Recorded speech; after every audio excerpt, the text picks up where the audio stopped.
In the traditions, the terms sun and moon have been applied to prayer and fasting.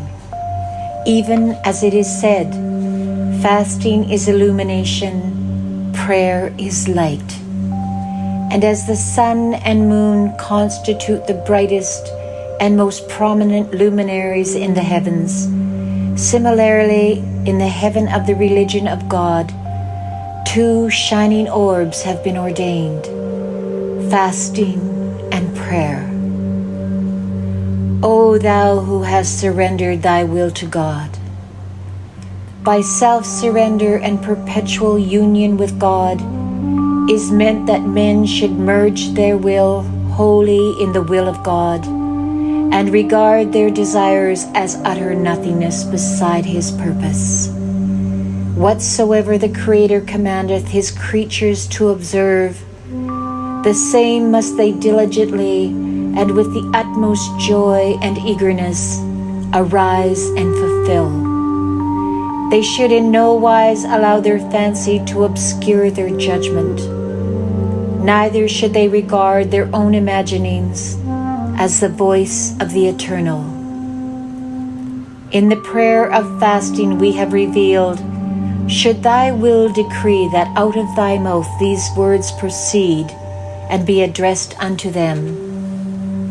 Observe for my beauty's sake the fast, O people, and set no limit to its duration.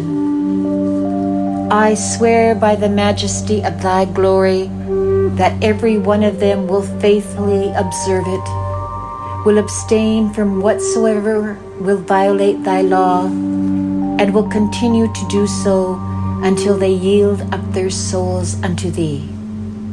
In this consisteth the complete surrender of one's will to the will of God. Meditate on this, that thou mayest drink in the waters of everlasting life, which flow through the words of the Lord of all mankind, and mayest testify that the one true God hath ever been immeasurably exalted above his creatures. He verily is the incomparable, the ever-abiding, the omniscient, the all-wise. The station of absolute self-surrender transcendeth and will ever remain exalted above every other station. It behooveth thee to consecrate thyself to the will of God. Whatsoever hath been revealed in his tablets is but a reflection of his will. So complete must be thy consecration that every trace of worldly desire will be washed from thine heart. This is the meaning of true unity. Baha'u'llah. The Blessed Beauty Baha'u'llah, when busy with instituting the divine teachings and during the days when the verses, the Word of God, descended continuously, through the great effect of the verses and the throbbing of the heart, took no food except the least amount. Thus saith he in the Tablet of Visitation, they, the believers who for love of thee have observed all whereunto they were bidden. This is one wisdom of the wisdoms of fasting. The second wisdom is this: fasting is the cause of awakening man. The heart becomes tender, and the spirituality of man increases. This is produced by the fact that man's thoughts will be confined to the commemoration of God.